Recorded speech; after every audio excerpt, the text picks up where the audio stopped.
ठीक है। आज हम लोग तीसरा टॉपिक करेंगे, अधिवक्ताओं के न्यायालय के प्रति उत्तरदायित्व क्या है, और दूसरा उसी में अधिवक्ता का अपने मुवक्किल मतलब क्लाइंट के प्रति क्या कर्तव्य है। ये दोनों क्वेश्चन ज्वाइंट रूप में हमको देता है। तो इसको शुरुआत इस तरह करेंगे कि अधिवक्ता का न्यायालय से गहरा एवं बेहद करीबी संबंध है। दोनों एक दूसरे के बगैर अधूरे हैं। इन दोनों के कर्तव्यों का अर्थात ड्यूटीज का उल्लेख बार काउंसिल ऑफ इंडिया के द्वारा अधिवक्ता अधिनियम की धारा 49(1)(c) के अंतर्गत नियम 1 से 10 तक परिभाषित है। इसके अंतर्गत हम एडवोकेट टुवर्ड्स कोर्ट के बीच में जो संबंध है उसको बोलते हैं 10 rules of advocate towards court. तो ये 10 रूल क्या है जो एडवोकेट और कोर्ट के बीच में क्या संबंध है। तो पहला 10 रूल्स में न्यायालय के समक्ष गरिमापूर्ण एवं मर्यादित ढंग से पेश होना।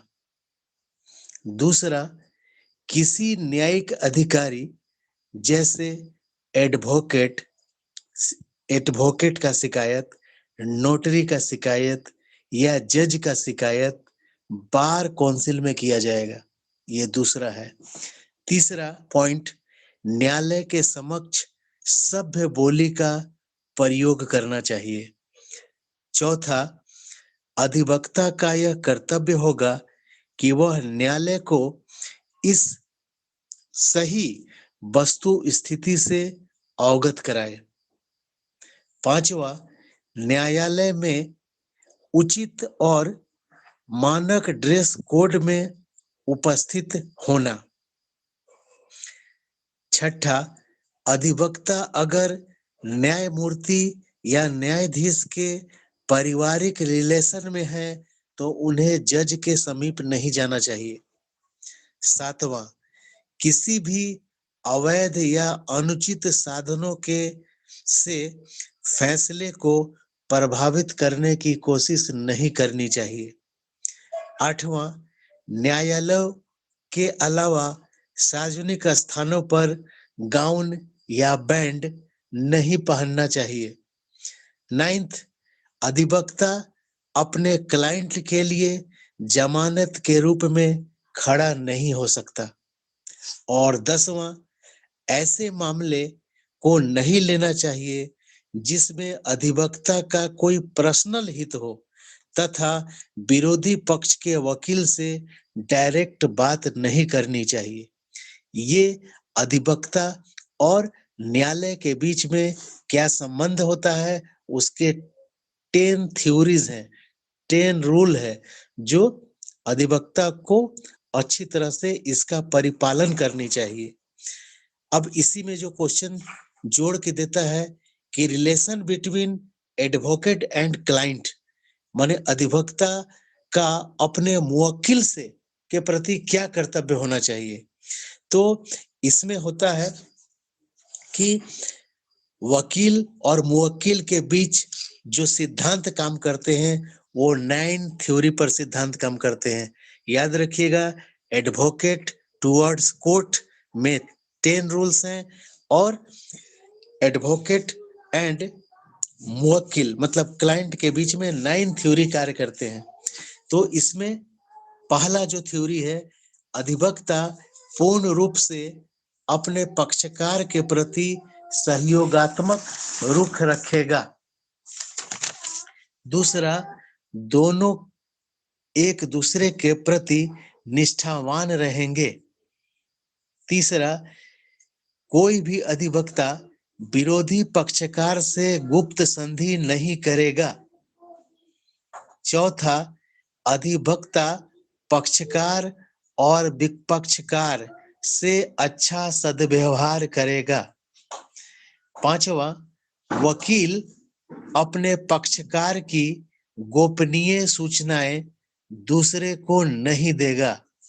छठा, अपने कार्य हेतु वह उचित पारिश्रमिक लेगा, माने कोई अन्य राशि का मांग नहीं करेगा। सातवां, अपने प्रार्थी की बात सुनना एवं उन्हें सुलह करने के लिए हमेशा प्रेरित करेगा। सुलह में दोनों पार्टी का आपसी राजीनामा तैयार होता है और कोर्ट से वह केस डिसमिस हो जाता है। तो हमेशा एडवोकेट को यह प्रयास करना चाहिए कि जो भी केस हो वो समझौता स्वरूप समाप्त हो जाए, न कि लंबा खिंचाए। आगे 8वां पॉइंट है दोनों पक्षों के बीच मधुर संबंध बनाए रखने का प्रयास करना चाहिए। और 9वां लास्ट पॉइंट है अपने पक्षकार का श्रेष्ठ पैरवीकार बनना चाहिए एवं छल कपट प्रपंच से दूर रहना चाहिए। तो ये अधिवक्ता और आपको मुवक्किल माने क्लाइंट के बीच में क्या संबंध होना चाहिए ये बताता है। अब इस संबंध में दो वाद आया था, इस वाद को हमको डिटेल कर देना है। तो पहला वाद आया था श्री माथी बनाम यूनियन ऑफ इंडिया 1997 में मद्रास में। इस मामले में मद्रास हाई कोर्ट ने कहा कि अधिवक्ता अगर अपने पक्षकार के प्रति लापरवाह रहता है तो अधिवक्ता के विरुद्ध उपभोक्ता संरक्षण अधिनियम के तहत कार्रवाई की जा सकती है। और दूसरा वाद था हन्नी राज बनाम बार काउंसिल ऑफ महाराष्ट्र, ये 1996 में वाद आया था। इस मामले में यह अभिनिर्धारित किया गया कि अगर अधिवक्ता अपने पक्षकार से असभ्य व्यवहार करेगा और अनुचित फीस लेता है तो बार काउंसिल उचित शिकायत पर कार्रवाई कर सकता है। इस प्रकार किसी केस के शुरुआत से लेकर अंत तक अर्थात निर्णय तक न्यायालय, वकील और मुवक्किल के बीच न्यायिक प्रक्रियात्मक संबंध रहता है और यह परिस्थिति के मांग के अनुसार वकील उचित सलाह देते रहता है और इसका जज अंतिम रूप से अपने आदेश से विवाद को खत्म कर देता है। यही पूरी प्रक्रिया जो है वो अधिवक्ता न्यायालय के बीच संबंध बताता है और अधिवक्ता का अपने क्लाइंट के प्रति क्या कर्तव्य है, यही सब बात हमको इजी वे में लिख देना है। तो एक टॉपिक आज खत्म हुआ और अब दूसरा टॉपिक शुरू करते हैं। दूसरा टॉपिक में है वृत्तिक अवचार, मतलब व्यवसायिक कदाचार। इसको इंग्लिश में कहते हैं प्रोफेशनल मिसकंडक्ट। ये हमारा इंटरनल एग्जाम में पूछा था। तो प्रोफेशनल मिसकंडक्ट क्या है और क्या इसके लिए अधिवक्ता को दंड दिया जा सकता है? तो what penalty in the legal profession for an advocate. तो प्रोफेशनल मिसकंडक्ट के बारे में हम लिखेंगे कि वकालत का जो व्यवसाय है एक पवित्र एवं सत्य निष्ठा का व्यवसाय है, क्योंकि इसके तहत अधिवक्ता एवं जज के माध्यम से पक्षकारों को न्याय दान मिलता है और ऐसे में अधिवक्ता के द्वारा नैतिक आचरण का पालन न करना या किसी के साथ छल या कपट आचरण करना प्रोफेशनल मिसकंडक्ट कहलाता है। एडवोकेट एक्ट 1961 की धारा 35 प्रो मिसकंडक्ट से अभिप्रेत है। व्यवसायिक अवचार के लिए सिर्फ अधिवक्ता ही दोषी इसलिए होता है कि अधिवक्ता, वादी, प्रतिवादी, न्यायालय क्रिया गवाह, जिरह, बहस सभी को क्रियात्मक रूप देता है। इसके साथ साथ जजमेंट का आधार भी अधिवक्ता तय करता है और इसी आधार पर न्यायिक निर्णय तय होते हैं। इस तरह जब वकील ही गलत कार्य, गलत सबूत, गलत अभिवचन करेगा तो न्याय बुरी तरह प्रभावित होगी। इसलिए मृतक कदाचार को एक गंभीर और संगीन अपराध माना गया है। अब प्रोफेशनल मिसकंडक्ट के अंतर्गत निम्न बातों को शामिल किया जाता है। इसके लिए 11 थ्योरी आते हैं। 11 थ्योरी ऑफ प्रो मिसकंडक्ट माने वो क्या 11 कारण है जिसके अंतर्गत किसी अधिवक्ता को बोलेंगे कि उसका मृतक औचार माने वो व्यावसायिक कदाचार कर रहा है। तो इसमें पहला पॉइंट लिखेंगे 11 थ्योरी ऑफ प्रो मिसकंडक्ट में पहला, पक्षकारों की पैरवी या वकालत निष्ठापूर्वक न करना।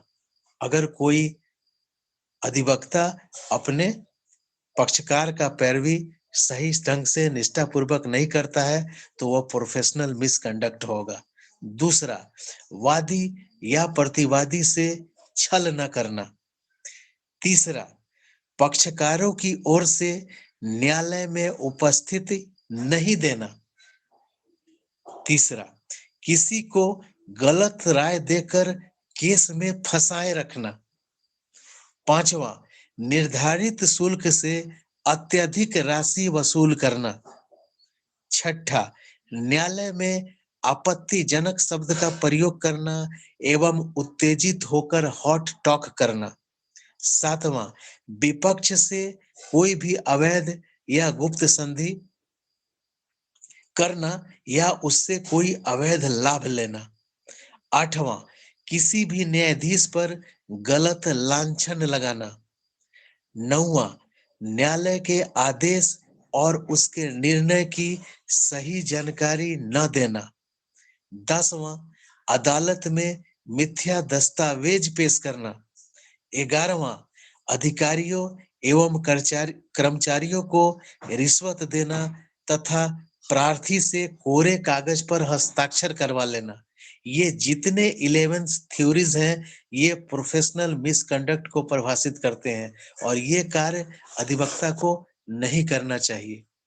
इस प्रकार प्रोफेशनल मिसकंडक्ट में 3 तथ्यों पर आधारित होते हैं। प्रोफेशनल मिसकंडक्ट जो है वो 3 तथ्यों पर आधारित होते हैं। पहला, न्याय एवं न्यायालय की अवमानना करना, ये प्रोफेशनल मिसकंडक्ट है। दूसरा, पक्षकारों से या विपक्षकारों से संधि कर लेना या पक्षकारों से बेईमानी करना। अगर आपके साथ कोई प्रार्थी है तो उससे आप बेईमानी करते हैं या विपक्षकार से कोई संधि कर लेते हैं। और तीसरा, गवाहों एवं साक्षियों की गलत बयानी करवाना। ये सब प्रोफेशनल मिसकंडक्ट के अंतर्गत आते हैं।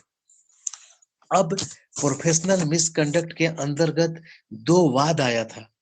ये वाद आपको लिखना इसलिए जरूरी है कि इस संदर्भ में क्या वाद आया और इस संदर्भ में सुप्रीम कोर्ट या हाई कोर्ट क्या निर्णय दिया। तो इसमें प्रोफेशनल मिसकंडक्ट से संदर्भ में 2 प्रमुख वाद था। पहला, शंभूराम बनाम हनुमान दास, ये 2001 में आया था। इस मामले में सुप्रीम कोर्ट ने यह अभिनिर्धारित किया कि अधिवक्ता के माध्यम से अगर मुवक्किल न्यायाधीश को रिश्वत देने का प्रयास करेगा तो यह एक गंभीर व्यावसायिक औचार होगा, गंभीर प्रोफेशनल मिसकंडक्ट होगा। और दूसरा वाद था गोयल बनाम नवल किशोर 1997 में। इस वाद में यह अभिनिर्धारित किया सुप्रीम कोर्ट कि अगर अधिवक्ता स्टाम्प शुल्क अधिक लेता है, कोर्ट फीस निर्धारित राशि से अधिक लेता है तो वह भी मृतक अनैतिकता मानी जाएगी और वे दंड के भागीदारी होंगे। अब प्रश्न उठता है कि क्या अधिवक्ता को प्रोफेशनल मिसकंडक्ट के लिए दोषी करार दिया जा सकता है, सजा दिया जा सकता है? तो हाँ, अगर अधिवक्ता कदाचार का दोषी पाया जाता है न्यायालय का अवमानना करता है, अपने पक्षकार से छल प्रपट करता है, तो उसके विरुद्ध अनुशंसात्मक कार्रवाई की जा सकती है। इसके लिए एक कमेटी बनेगी जो अधिवक्ता को सो कॉज कारण बताओ नोटिस जारी करेगा और इस कमेटी में बार काउंसिल के सदस्य तथा महाधिवक्ता भी रहेंगे। इस कमेटी में निम्न प्रकार के निर्णय हो सकते हैं। पहला, कार्रवाई करने का आदेश कमेटी दे सकती है और इसके लिए एक तिथि निर्धारित होता है। दूसरा, शिकायत को खारिज भी किया जा सकता है।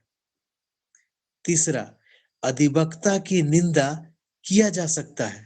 निंदा को बोलते हैं रिप्रीमैंड। अधिवक्ता की निंदा की जा सकती है कि आपने बड़ा ही गलत काम किया है। चौथा, अधिवक्ता को एक निश्चित अवधि के लिए सस्पेंड किया जा सकता है। अधिवक्ता नामावली से उसका नाम हटाया जा सकता है। अधिवक्ता का लाइसेंस रद्द किया जा सकता है। केस से संबंधित किसी गवाह का बार काउंसिल के सदस्य लोग परीक्षण कर सकते हैं। अगर कदाचार आपराधिक श्रेणी का है तो अधिवक्ता पर दंड या जुर्माना लगाया जाता है और उस पर मुजरिम जैसा कोर्ट चलाया जाता है। और अगर कदाचार सिविल श्रेणी का है तो अधिवक्ता पर अनुशासनात्मक कार्रवाई की जाती है, ना कि उसे जेल भेजा जाता है। तो ये चीज बातें सब आपको प्रोफेशनल मिसकंडक्ट में लिखना है। आगे तीसरा जो टॉपिक है वो है कॉन्टेम्प्ट ऑफ कोर्ट एक्ट 1987, मतलब न्यायालय की अवमानना अधिनियम के मुख्य प्रावधान जो है 1971 में जो बना था, उस संबंध में आप मेन प्रोविजन को बताइए। किन मामलों में न्यायिक अवमान दंडिक नहीं होती है और न्याय अवमानना के संबंध में दंड का क्या प्रावधान है। अगर आप कोर्ट का बहिष्कार करते हैं या कोर्ट का अनादर करते हैं तो उस संबंध में न्यायालय की अवमानना अधिनियम 1971 बनाया गया है। तो इस क्वेश्चन को एकदम इम्पोर्टेंट मानिए। जो अभी शुरू से हम ये पांचवा बता रहे हैं, पांचों भी इम्पोर्टेंट है। तो न्यायालय अवमानना अधिनियम मतलब आपको कॉन्टेम्प्ट ऑफ कोर्ट एक्ट 1971 की धारा 2A कहती है कि अगर जानबूझकर न्यायालय के कार्यों की कोई अवज्ञा करता है या उसे बाधित करता है या उसमें अड़चन पैदा करता है तो उसे हम कॉन्टेम्प्ट ऑफ कोर्ट मानेंगे। अदालत के अवमान मुख्यतः वादी, प्रतिवादी, अधिवक्ता और अन्य व्यक्ति भी हो सकते हैं। न्यायालय अवमानना से संबंधित प्रमुख धारा क्या है? तो इसको 3 भागों में बांटेंगे। पहला, इंडियन पैनल कोड भारतीय दंड संहिता की धारा 228 के अंतर्गत न्यायालय अवमानना के बारे में कहा गया है। दूसरा, संविधान का आर्टिकल 129 और 142 के तहत अदालत अवमानना के लिए दंड का प्रावधान है। और तीसरा, न्यायालय अवमानना एक्ट 1971 की धारा 12 के तहत दंड देने की शक्ति न्यायालय को है। यही 3 जो है आर्टिकल जो है हम न्यायालय की अवमानना के संबंध में प्रयोग करते हैं। अब न्यायालय की अवमानना कैसे होती है? न्यायालय की अवमानना जो है वो 2 प्रकार की होती है। पहला, सिविल कॉन्टेम्प्ट और दूसरा क्रिमिनल कॉन्टेम्प्ट। तो ये सिविल कॉन्टेम्प्ट जो है वो धारा 2B में आता है और जो सिविल क्रिमिनल कॉन्टेम्प्ट है वह धारा 2C में आता है। इसको डायग्राम बना के बना देंगे कि न्यायालय की अवमानना 2 प्रकार की होती है, सिविल कॉन्टेम्प्ट और क्रिमिनल कॉन्टेम्प्ट। अब देखिए सिविल कॉन्टेम्प्ट में इसके अंतर्गत न्यायालय जो डिक्री, निर्णय, आदेश या रिट जारी करता है, उसका अगर कोई व्यक्ति जानबूझकर अवहेलना करता है तो वो सिविल कंटेम्प्ट ऑफ कोर्ट हो जाता है। तो सिविल कंटेम्प्ट कैसे कैसे मामले में आता है? तो सिविल मामला यानी व्यवहारिक मामला, जैसे किसी संपत्ति का हस्तांतरण है, हिंदू लॉ है, मुस्लिम लॉ है, कॉन्ट्रैक्ट लॉ है, ये सब जैसे जमीन विवाद है, ये सब सिविल मामले हैं और सिविल मामले में कभी जेल नहीं होता है। इसमें किसी को जुर्माना लगाया जाता है, इसीलिए ये प्रक्रिया बहुत लंबी चलती है।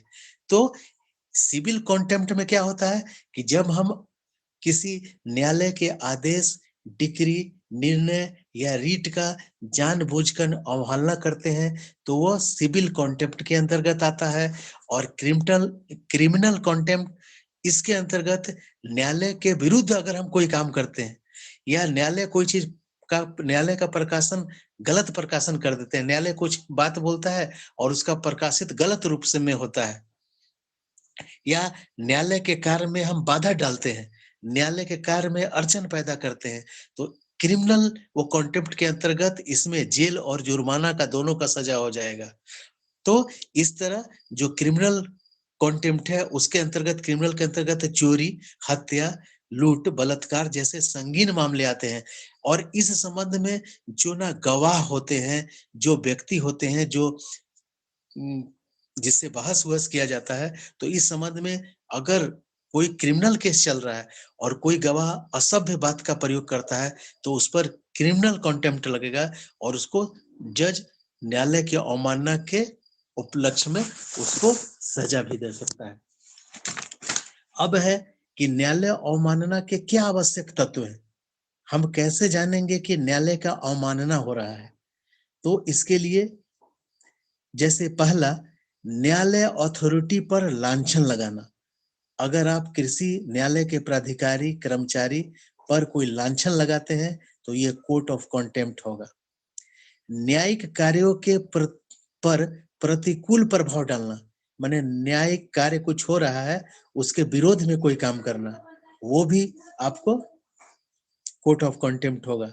न्यायालय प्रशासन में अड़चन पैदा करना, न्याय प्रशासन में अड़चन पैदा करना। चौथा, न्यायालय के स्थगन आदेश का उल्लंघन करना, माने अगर न्यायालय कोई चीज को रोक रही है तो बोलेंगे नहीं हम ये करेंगे, आज इसका फैसला हो जाना चाहिए, तो ये भी कोर्ट ऑफ कॉन्टेम्प्ट है। न्यायालय द्वारा जारी किया गया कोई निषेधाज्ञा है, उसका भी आप उल्लंघन करेंगे तो कोर्ट ऑफ कॉन्टेम्प्ट है। न्यायालय के रिट का प्रति उत्तर न देना भी आपको न्यायालय की अवमानना है। न्यायालय की निंदा करना, ये भी न्यायालय की अवमानना है। न्यायालय की गरिमा और उसके गौरव को भंग करना, ये भी जो है न्यायालय की अवमानना है। न्यायालय में दिए गए अभिवचन एवं परिवचन को झुठलाना, ये भी न्यायालय की अवमानना है। न्यायालय के निर्णय और निर्देश को न मानना, ये भी न्यायालय की अवमानना है। तो इस प्रकार ये 10 जो कारण है, ये प्रमाणित करते हैं कि न्यायालय की अवमानना हुई है। तो न्यायालय के अवमानना के संबंध में एक वाद था, के सुंदरम बनाम दिल्ली सरकार 2001। इस मामले में सुप्रीम कोर्ट ने अभिनिर्धारित किया कि न्यायालय अवमानना का अर्थ न्याय प्रशासन को निंदा से बचाना है, न कि किसी व्यक्तिगत न्यायाधीश से टिक्का टिप्पणी करना है। अब प्रश्न आता है कि किन मामलों में न्यायिक अवमानना दंडिक नहीं होती है, माने उसके लिए न्याय का अवमानना हुआ है लेकिन उसके लिए दंड नहीं दिया जाएगा। तो ये हम लोग का कॉन्टेम्प्ट ऑफ कोर्ट 1971 का धारा 13 के अंतर्गत ऐसी बातें कही गई है। तो कौन सी बातें वो होंगी जो न्यायिक अवमानना होते हुए भी दंडिक नहीं होगी? तो पहला, न्यायालय के संबंध में सद्भावनापूर्ण प्रकाशन, माने न्यायालय अगर कोई काम गलत कर रहा है तो आप अच्छे तरह से उसको पेश किए कि इसमें ये सुधार होना चाहिए, तो ये अवमानना नहीं होगा। दूसरा, न्यायिक कार्यों की उचित आलोचना, अगर न्याय कोई गलत काम कर रहा है तो उसका अच्छे ढंग से, उचित ढंग से आप आलोचना करते हैं, तो ये भी कॉन्टेम्प्ट ऑफ कोर्ट नहीं होगा। तीसरा, न्यायालय के आदेश के विरुद्ध उसी न्यायालय में अपील करना, ये भी कॉन्टेम्प्ट ऑफ कोर्ट होगा क्योंकि कभी भी अपील हायर में होगा। चौथा, न्यायालय संबंधी विधिक ज्ञान को बदलने हेतु, माने न्यायालय में के अगर में कुछ कोई विधिक फॉल्ट है, उसको अगर आप बदलने हेतु कोई बात कह रहे हैं तो ये कंटेम्प्ट ऑफ कोर्ट नहीं होगा। पांचवा, किसी देश की कानून की धाराओं से तुलनात्मक अध्ययन कर अगर हम सच्चाई और अच्छाई पर प्रकाश डालें तो ये भी कोर्ट ऑफ कंटेम्प्ट नहीं होगा। देखिए, और आगे, अधीनस्थ न्यायालयों के न्यायाधीशों के विरुद्ध की गई सद्भावनापूर्ण शिकायत। अगर आप कोई भी अधीनस्थ न्यायालय के बारे में, न्यायाधीश के बारे में अच्छे ढंग से शिकायत करते हैं कि ये इनका फैसला गलत था, तो वो भी कोर्ट ऑफ कंटेम्प्ट नहीं आएगा। तो इतना जो हुआ वो आप न्यायालय अवमानना के संबंध में बातें कहें। और अब आ जाता है कि न्यायालय अवमानना अधिनियम 1971 में उल्लिखित दंड संबंधी प्रावधान, ये सारा क्वेश्चन जोड़ के देता है। तो ये न्यायालय में जो है अवमानना अधिनियम 1971 में दंड संबंधी प्रावधान अर्थात panel provision under the contempt of the court act, ये धारा 12 में दंड का प्रावधान है। तो इसमें दंड का प्रावधान पहला क्या है कि किसी भी व्यक्ति को 6 माह की कारावास, 1000 का दंड या दोनों हो सकता है। लेकिन अगर मामला संगीन है तो न्यायालय इसके लिए 2000 रुपया का दंड और कारावास देगा। और कारावास की अवधि न्यायाधीश पर निर्भर होगी, लेकिन उस हद को पार नहीं जाएगी जिस हद तक किताब में वो लिखा गया है। तीसरा, अगर अभियुक्त क्षमा मांगता है तो न्यायालय का अधिकार होगा कि वो अपने विवेक का प्रयोग कर चेतावनी देके किसी को छोड़ दे।